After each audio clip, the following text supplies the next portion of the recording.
Ya, shalom saudaraku yang terkasih. Jumpa lagi bersama saya Pak Pendeta Slamet Riyadi. Salam sukacita dan damai sejahtera dalam kasih Kristus.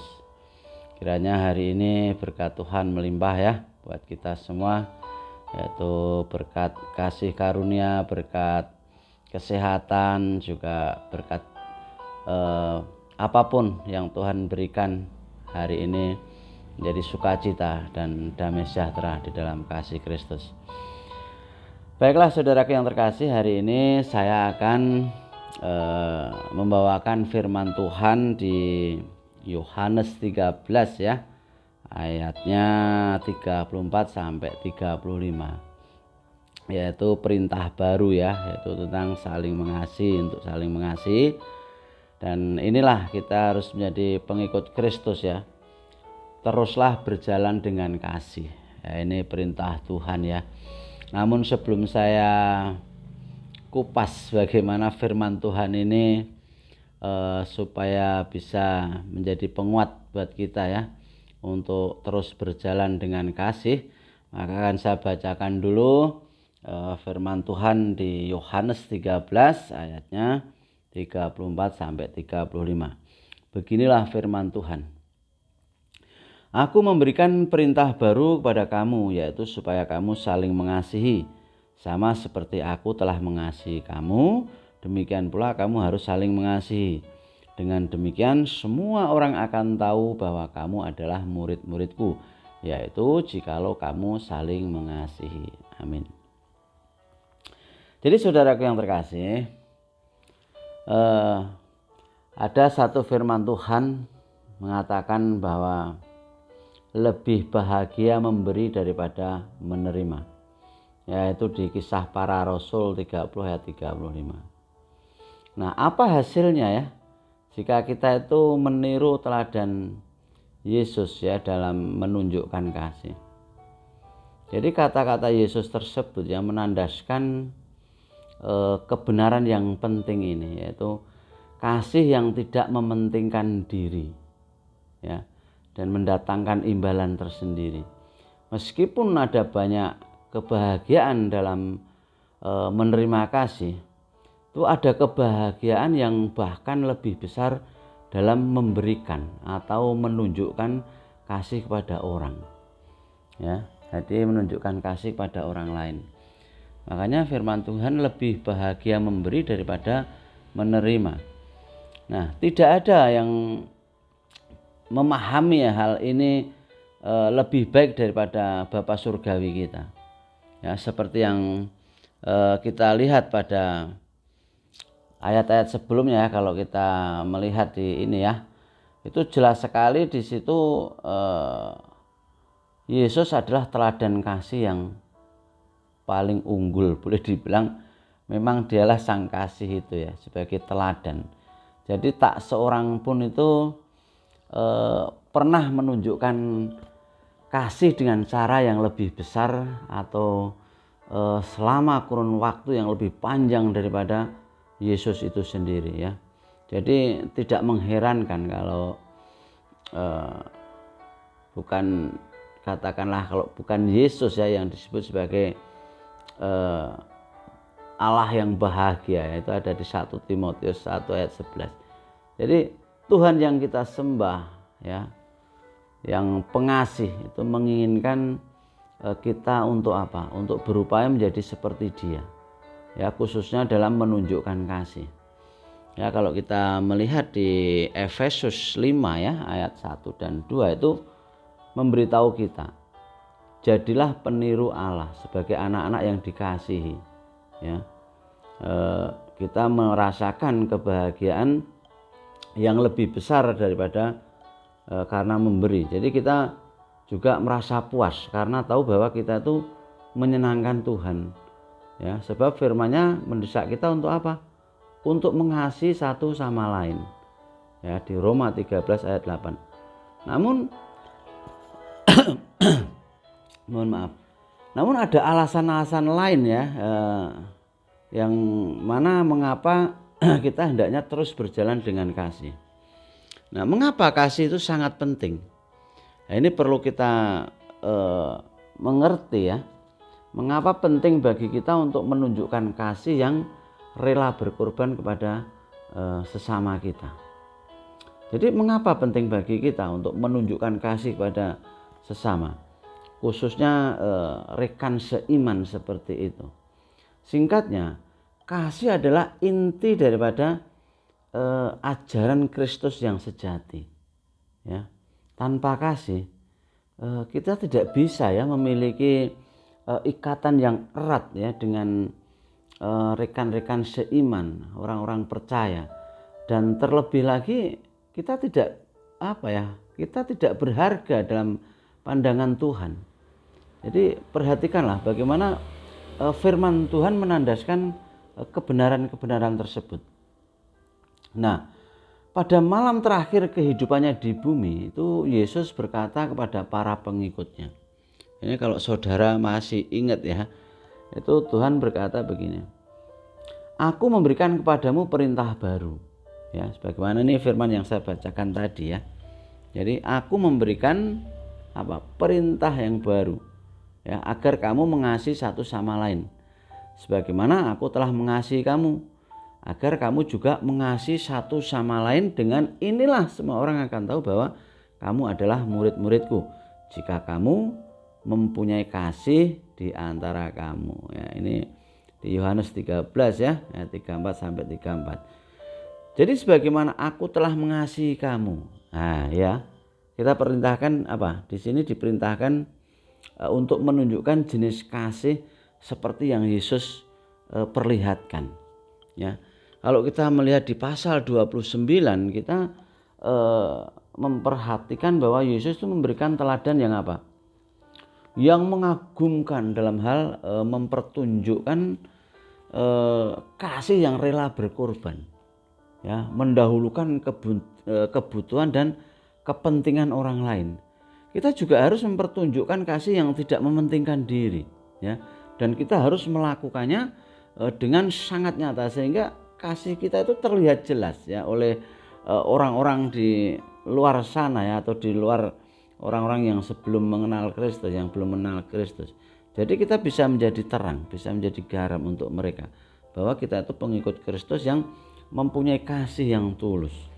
Ya, karena kasih itu persaudaraan yang rela berkorban adalah tanda yang mengidentifikasi kita sebagai pengikut Kristus yang sejati. Ya, jadi bagaimana kita tahu bahwa firman Yesus ini menjunjung tinggi pentingnya menunjukkan kasih? Ya. Jadi kalau kita melihat nanti kata-kata Paulus ya yang dicatat di 1 Korintus 13 ya, ayat 4 sampai 8 itu memusatkan perhatian pada aspek kasih yang luar biasa. Nah, bagaimana jika kita kurang memiliki kasih? Jika aku tidak mempunyai kasih, ini kata Rasul Paulus ya, aku telah menjadi gong kuningan atau simbal yang bergemerincing ya. Ini di 1 Korintus 13 ayat 1 ya. Jadi simbal yang bergemerincing ini itu menimbulkan suara bising. Jadi bagaimana dengan gong kuningan? Nah, terjemahan lain mengatakan gong yang berbunyi atau gong yang berkumandang. Ini benar-benar ilustrasi yang cocok ya. Jadi orang yang tidak memiliki kasih itu bagaikan alat musik yang bunyinya nyaring dan cempreng ya, kalau dalam bahasa Jawa itu cempreng gitu loh, yang bukannya membuat orang itu tertarik tetapi malah menghindar. Nah, ini lucu sekali ya. Jadi bukannya orang itu senang mendengarkannya tapi malah terasa bising atau cempreng gitu ya. Jadi maka Paulus juga mengatakan, jika aku mempunyai segenap iman sehingga dapat memindahkan gunung, tetapi tidak mempunyai kasih, aku bukan apa-apa. Nah, itu di 1 Korintus 13 ayat 2 ya, ayat berikutnya. Coba saudara bayangkan, orang yang tidak memiliki kasih ini adalah orang yang sama sekali tidak berguna kalau menurut ini ya. Jadi tidak soal apapun yang ia lakukan. Jadi tidakkah jelas bahwa firman Yesus ini ya, firman Tuhan ini menjunjung tinggi pentingnya menunjukkan kasih. Jadi dalam aspek kehidupan apapun kalau kita itu nggak ada kasih itu kayaknya hambar ya, kayaknya nggak ada gunanya gitu loh. Namun bagaimana kita dapat menunjukkan sifat ini ya sewaktu berurusan dengan orang lain? Nah, untuk menjawab pertanyaan tersebut, mari kita cermati kata-kata Paulus ya yang terdapat di 1 Korintus 13 ya dari ayat 4 sampai 8. Agar kita tahu bahwa ayat-ayat ini bukan menekankan kasih Tuhan saja ya kepada kita ataupun kasih kita kepada Tuhan. Namun sebaliknya Paulus di sini memusatkan perhatian pada bagaimana kita hendaknya menunjukkan kasih kepada satu sama lain. Jadi ya menjabarkan beberapa hal yang merupakan kasih dan beberapa hal yang bukan merupakan kasih. Ini kita kupas bersama ya pelan-pelan ya. Jadi apa itu kasih ya? Bagaimana kepanjang sabaran membantu kita dalam berurusan dengan orang lain. Ya, kasih itu panjang sabar. Ya. Panjang sabar itu berarti apa? Dengan sabar menahan diri untuk tidak melakukan pembalasan terhadap orang lain. Itu ada di Kolose 3 ya ayat 13. Nah, bukankah kita ini kalau boleh saya katakan itu membutuhkan kesabaran demikian? Karena kadang-kadang kita itu tidak sabar. Ya toh? Sering itu terjadi. Sulit kayaknya ya kita itu untuk berlaku sabarnya. Karena kita adalah apa? Makhluk yang tak sempurna ya, yang melayani bahu membahu gitu ya. Jadi kita berpikir realistis ya, jika mengantisipasi bahwa ada kalanya ya saudara seiman kita itu mungkin menyakiti kita dan kita mungkin juga melakukan hal yang sama ya kepada mereka ya. Nah, namun kesabaran dan pengekangan diri itu dapat membantu kita itu menanggulangi gesekan-gesekan ya dan benturan-benturan kecil yang kita alami sewaktu berurusan dengan orang lain. Jadi tanpa mengganggu kedamaian di antaranya seperti itu. Nah, dengan cara apa saja kita dapat menunjukkan kebaikan hati kepada orang lain? Ya. Ingat, kasih itu baik hati ya. Kebaikan hati itu ditunjukkan mulai katakanlah tindakan ya, mulai dari tindakan yang bermanfaat dan kalau bisa katakan dan perkataan ya yang penuh timbang rasa seperti itu. Jadi kasih itu menggerakkan kita mencari cara untuk menunjukkan kebaikan hati, terutama kepada mereka yang paling membutuhkan. Ya, misalnya ini seorang rekan atau yang seiman ini yang katakanlah sudah lanjut usia gitu ya, mungkin kesepian dan perlu dijenguk guna membesarkan hatinya ya. Atau kita ada seorang teman ya yang lagi sakit ya, kita kunjungi. Atau seorang ibu ya yang tanpa suami atau tanpa saudari yang hidup dalam rumah tangga yang terbagi secara agama mungkin ya, perlu bantuan tertentu gitu ya. Maksud saya itu orang-orang yang membutuhkan ya, janda-janda miskin, janda-janda tua yang manula seperti itu. Atau mungkin anak-anak yang duafa ya, yang nggak mampu sekolah, terus anak-anak yatim ya, nggak usah perlu pandang agama atau kulitnya atau sukunya, nggak. Jadi harus semuanya sama ya, kita menunjukkan kasih pada mereka. Jadi saat mereka sedang sakit misalnya ya, jadi atau mungkin mereka menghadapi kesengsaraan dalam perekonomian, itu perlu juga kita bantu ya. Perlu juga kita kadang-kadang mendengar kalau boleh saya katakan kata-kata yang simpatik ya dari seseorang sahabat yang loyal begitu. Jadi itu ada ayat-ayatnya. Jadi saudara nanti bisa misalnya baca di Amsal 12 ya ayat 25, terus di pasal 17 ayat 17 gitu. Jadi bagaimana kita bisa memberikan simpati kepada mereka, bisa memberikan kasih kepada mereka. Itu penting banget.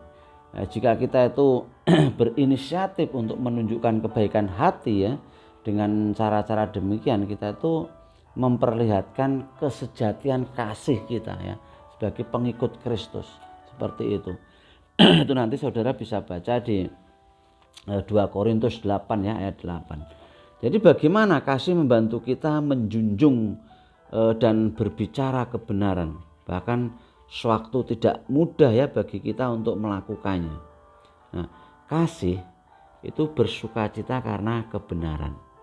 Ya, ini ada dalam ayatnya ya. Jadi kalau terjemahan lainnya itu berbunyi kasih senang bersisian dengan kebenaran. Itu ada juga. Jadi intinya sama. Jadi kasih itu menggerakkan kita untuk apa? Menjunjung kebenaran dan berbicara kebenaran seorang kepada yang lain.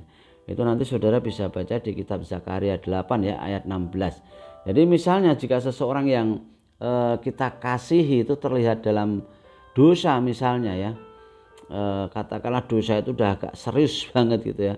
Jadi kasih pada Yesus dan kepada orang yang berbuat salah tersebut itu akan membantu kita berperang ya pada, katakanlah ya, pada standar-standar Tuhan, dan bukannya berupaya menyembunyikan ya, atau membenarkan atau bahkan berdusta tentang perbuatan salah tersebut. Memang ya mungkin sulit ya untuk menerima kenyataan ya, namun kita ingin ya orang yang kita kasihi tersebut itu menerima dan menyambut suatu pernyataan disiplin ya, yang disiplin yang pengasih dari Tuhan, seperti itu. Jadi mengingat semua itu demi apa? Demi kebaikan dia ya. Itu nanti saudara bisa baca di Amsal 3 ya, ayat 11 dan 12. Jadi sebagai orang pengikut Kristus, sebagai murid Kristus yang pengasih, kita juga berkeinginan untuk apa? Untuk bertingkah laku jujur ya dalam segala perkara. Ya, itu nanti saudara bisa baca di Ibrani 13 ayat 18. Nah, sekarang yang jadi pertanyaan, karena kasih itu menanggung segala sesuatu ya, kita hendaknya berupaya melakukan apa yang sehubungan dengan kelemahan rekan-rekan yang seiman. Nah, jadi kasih itu apa? Menanggung segala sesuatu. Lah, ungkapan tersebut secara harfiah itu sebenarnya berarti apa? Menutupi segala sesuatu. Jadi kingdom interlinear gitu ya. Jadi kalau kita melihat di 1 Petrus 4 ayat 8 itu menyatakan kasih menutup banyak sekali dosa. Iya, jadi seorang pengikut Kristus yang dibimbing oleh kasih itu tidak berminat membeberkan semua ketidaksempurnaan dan kelemahan saudara-saudara seiman. Ya, jadi dalam banyak kasus kekeliruan dan kesalahan rekan-rekan seiman itu bersifat sepele dan dapat ditutupi oleh kasih, yaitu di Amsal 10 ya ayat 12 dan pasal 17 ayat 9. Maksudnya bagaimana? Jadi bagaimana Rasul Paulus itu memperlihatkan bahwa ia itu percaya akan yang terbaik sehubungan dengan Filemon misalnya ya, yang dan apa yang dapat kita pelajari dari teladan Paulus ini, kita kupas bersama. Jadi kasih itu percaya segala sesuatu. Nah, terjemahan Moffat itu mengatakan kasih selalu ingin sekali mempercayai yang terbaik. Nah, jadi kita tidak boleh ya menaruh kecurigaan yang berlebihan ya terhadap teman-teman atau rekan-rekan seiman ya, atau meragukan motif mereka seperti itu. Kasih itu membantu kita untuk apa? Untuk percaya yang terbaik. Ya, sehingga sehubungan dengan saudara-saudara kita dan menaruh keyakinan kepada mereka itu bisa membuat mereka ini lebih kuat di dalam iman ya. Perhatikanlah sebuah contoh yang terdapat dalam surat Paulus pada Filemon. Itu Paulus menulis surat tersebut kepada Filemon untuk apa? Untuk menganjurkan Filemon agar menerima dengan senang hati kepulangan Onesimus, yaitu budak yang pernah melarikan diri ya, yang telah menjadi seorang pengikut Kristus ya.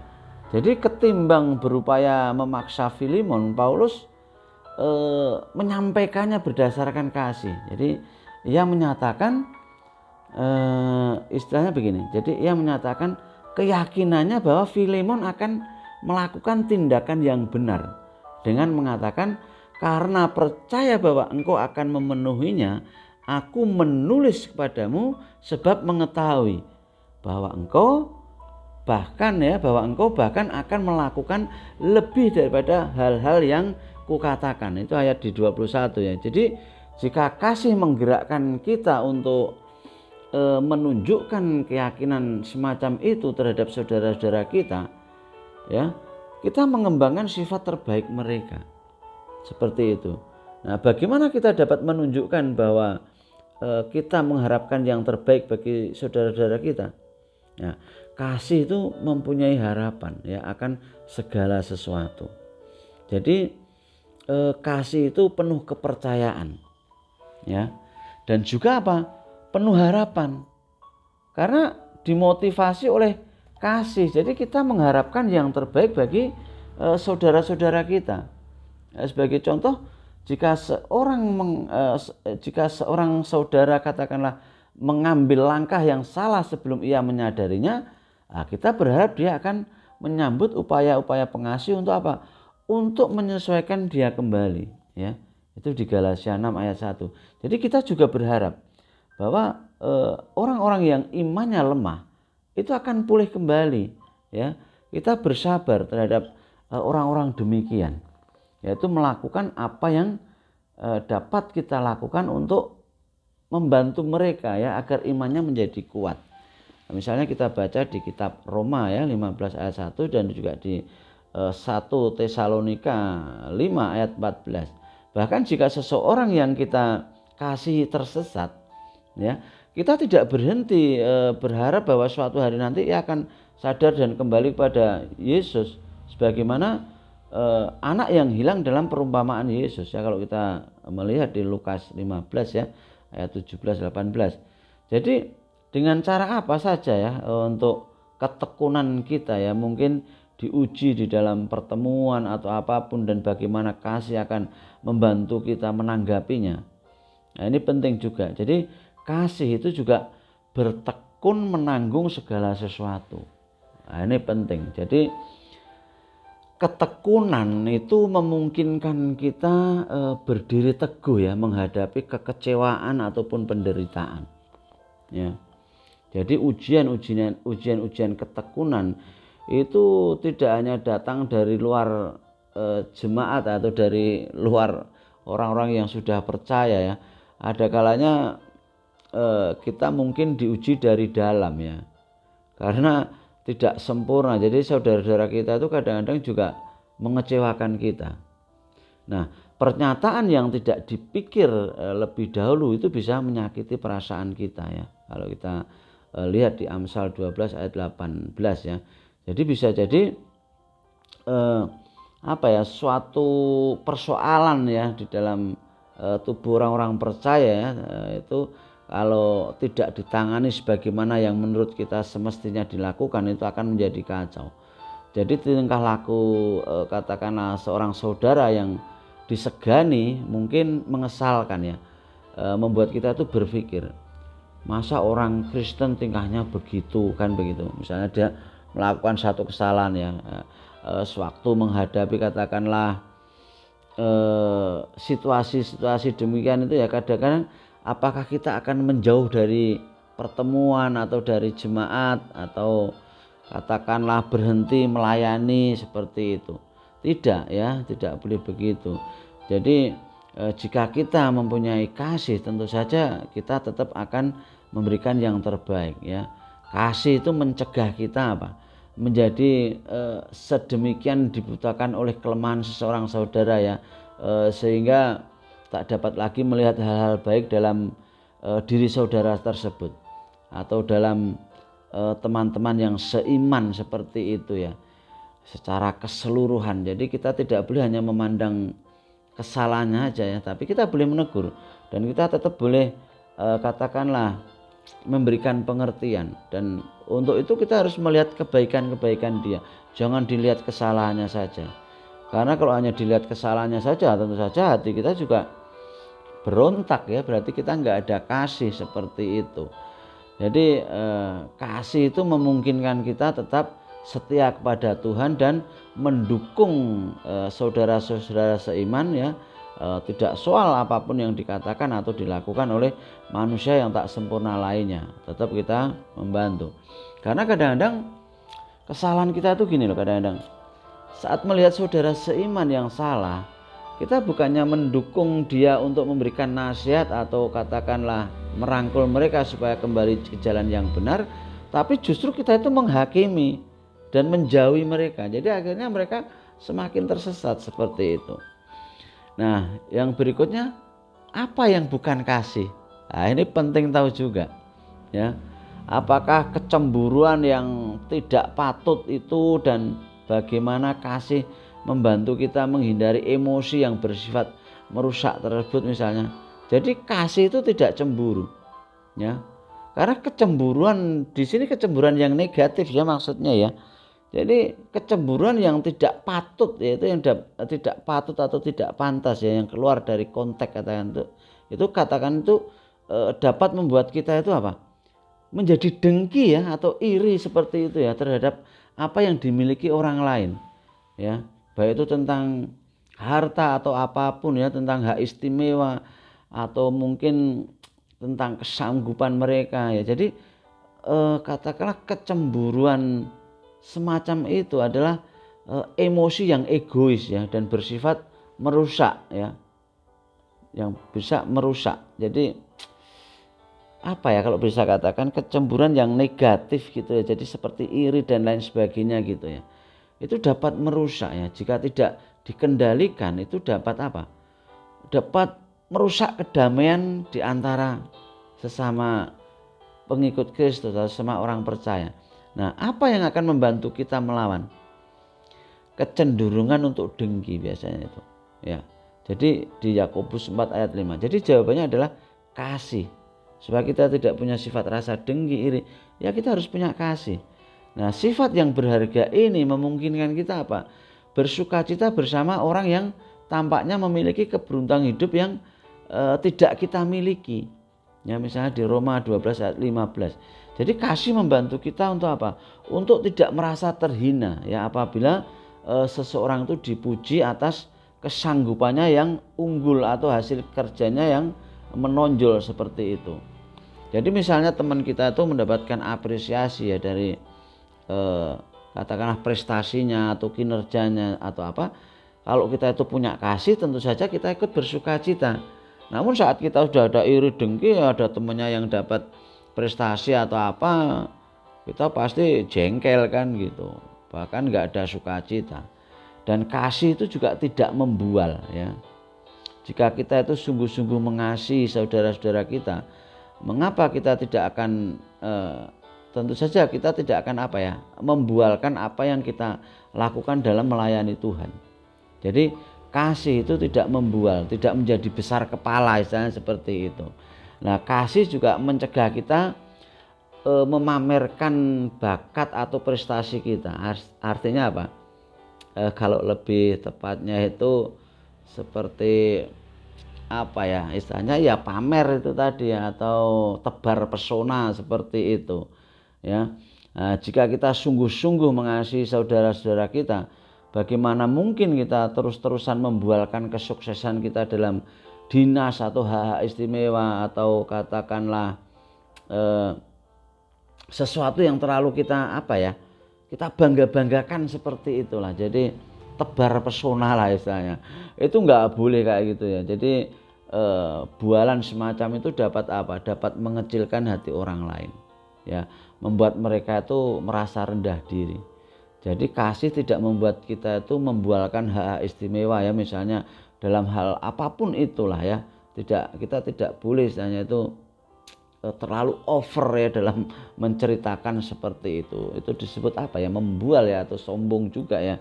Jadi seperti itu. Jadi Tuhan berikan kepada kita itu sesuatu untuk disyukuri.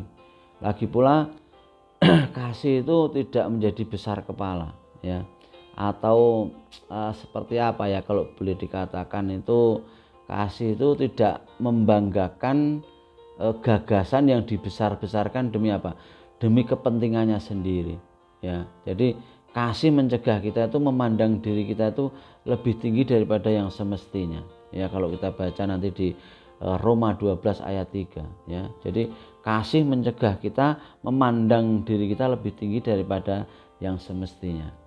Jadi kasih itu juga menggerakkan kita ya untuk menunjukkan timbang rasa ya, dalam bentuk apa? Terhadap orang lain. Karena itu tingkah laku macam apa ya kira-kira yang akan kita hindari ya. Jadi kasih tidak berlaku tidak sopan. Nah, jadi orang yang tidak berlaku sopan ya itu berarti dia tidak punya kasih. Karena kasih tidak berlaku tidak sopan. Jadi orang yang berlaku tidak sopan ya, bertindak dengan cara yang tidak pantas atau mengesalkan seperti itu berarti dia tidak punya kasih. Jadi perbuatan semacam itu tidak pengasih, karena jelas-jelas apa? Menunjukkan ketidakpedulian terhadap perasaan dan kesejahteraan orang lain ya. Jadi sebagai kontras gitu ya. Jadi di dalam kasih itu ada kemurahan hati yang menggerakkan kita untuk bertimbang rasa terhadap orang lain. Jadi kasih menjunjung tata krama ya yang baik, sopan santun seperti itu, atau tingkah laku yang saleh dan respect terhadap rekan seiman kita gitu. Jadi oleh karena itu kasih tidak mengizinkan kita terlibat dalam tingkah laku yang memalukan ya. Jadi perilaku apapun yang akan mengejutkan atau menyakiti hati saudara-saudara Kristen kita itu berarti enggak boleh ya, apapun itu ya. Jadi kasih jelas bahwa tidak mengizinkan kita itu terlibat dalam tingkah laku yang memalukan. Nah, juga tidak memperhatikan kepentingan diri sendiri. Mengapa orang yang pengasih tidak menuntut agar segala sesuatu dilakukan menurut keinginannya? Ya, kasih. Karena tidak memperhatikan, jadi kasih itu tidak memperhatikan kepentingan diri sendiri. Jadi kalau boleh diterjemahkan tuh, kasih tidak berkukuh pada keinginannya sendiri. Jadi orang yang pengasih itu tidak menuntut agar segala sesuatu dilakukan menurut keinginannya. Tidak seperti itu ya. Seolah-olah pendapatnya lah yang selalu benar seperti itu. Jadi ya tidak memanipulasi ya orang lain ya. Jadi ya tidak memanipulasi orang lain. Dan apa ya, tidak menggunakan kemampuan persuasinya guna memojokkan orang-orang yang pandangannya berbeda. Jadi kedegilan semacam itu kalau boleh katakan yaitu menyingkapkan adanya kesombongan ya. Dalam Alkitab firman Tuhan mengatakan bahwa kesombongan mendahului kehancuran, yaitu ada di Amsal 16 ayat 18. Jadi jika kita itu benar-benar mengasihi saudara-saudara kita, kita akan menghargai pandangan mereka. Dan jika mungkin kita akan menunjukkan kesediaan untuk apa? Untuk mengalah. Ya. Jadi semangat untuk mengalah itu selaras dengan kata-kata Paulus. Jadi biarlah masing-masing tidak mencari keuntungan bagi diri sendiri, melainkan bagi orang lain, yaitu ada di 1 Korintus 10 ayat 24. Dan kasih itu juga tidak terpancing menjadi marah ya. Ya, bagaimana kasih membantu kita bereaksi ketika orang lain menyakiti hati kita. Jadi kasih tidak terpancing menjadi marah atau tidak mencatat kerugian, misalnya hitung-hitungan lah kalau orang Jawa. Jadi kasih tidak mudah terpancing menjadi marah atas apa yang orang lain katakan atau orang lain lakukan. Memang ya wajar ya wajar ya katakanlah jika kita itu kesal ya sewaktu orang lain itu menyakiti hati kita. Namun meskipun kita memiliki alasan yang sah untuk marah, kasih tidak membiarkan kita tetap terpancing menjadi marah ya. Kalau nanti saudara baca di Efesus 4 ya ayat 26-27. Jadi kita tidak akan menyimpan catatan mengenai kata-kata atau perbuatan yang menyakitkan. Jadi seolah olah menuliskannya pada sebuah neraca lajur ya, sehingga hal-hal itu tak akan terlupakan untuk selamanya, bukan seperti itu ya. Jadi sebaliknya, kasih itu menggerakkan kita untuk apa? Untuk meniru Tuhan ya, untuk meniru Tuhan Yesus kita yang pengasih. Jadi seperti yang kita lihat di pasal 26 ya, itu kita tahu bahwa Yehova itu atau Yesus itu mengampuni ya, mengampuni apabila ada dasar yang benar untuk melakukannya. Jadi sewaktu mengampuni kita itu ya melupakan, dalam arti Tuhan tidak akan mengungkit-ungkit lagi ya dosa-dosa tersebut. Nah, tidakkah kita bersyukur ya bahwa Tuhan yang kita sembah, Yesus, itu tidak mencatat kerugian. Nah, kasih juga tidak bersukacita karena ketidakadilan atau ketidakbenaran, yang lebih tepatnya seperti itu. Jadi bagaimana hendaknya ya reaksi kita jika seseorang rekan seiman yang terjerat oleh dosa dan sebagai akibatnya ia menjadi sangat menderita. Ya, jadi kasih tidak bersukacita karena ketidakbenaran. Jadi kalau bisa katakan kasih itu tidak bergembira atas dosa-dosa orang lain. Ya, ini harus dipahami. Jadi kalau bisa katakan kasih itu tidak pernah bahagia apabila orang lain itu melakukan kesalahan. Ya, kasih tidak memperoleh kesenangan dalam ketidakbenaran. Maka kita tidak menutup mata ya terhadap seriusnya perbuatan amoral dalam bentuk apapun ya. Itu tidak boleh ya. Bagaimana reaksi kita jika seorang rekan seiman katakanlah terjerat dosa ya, dan sebagai akibatnya ia menjadi sangat menderita. Nah, kasih tidak akan membiarkan kita bersukacita. Seolah-olah itu mengatakan baguslah wis biyene dhek rasake atau biarin aja dia tahu rasa. Enggak boleh seperti itu ya. Akan tetapi apa? Kita bersukacita apabila seorang saudara yang telah berbuat salah mengambil langkah-langkah positif untuk apa? Untuk memulihkan diri dari kejatuhan rohaninya, seperti itu. Jadi jalan yang jauh lebih unggul. Artinya apa? Apa yang Paulus maksudkan ketika ia mengatakan bahwa kasih tidak berkesudahan. Nah, ini penting dipahami juga. Jadi apa yang akan kita lakukan seperti itu dengan yang dimaksud Rasul Paulus bahwa kasih tidak berkesudahan. Jadi apa yang Rasul Paulus maksudkan dengan kata-kata tersebut, sebagaimana terlihat dari konteksnya ya, ia sedang membahas tentang apa? Tentang berbagai karunia roh ya, yang ada di antara pengikut Kristus, orang-orang percaya masa awal itu ya.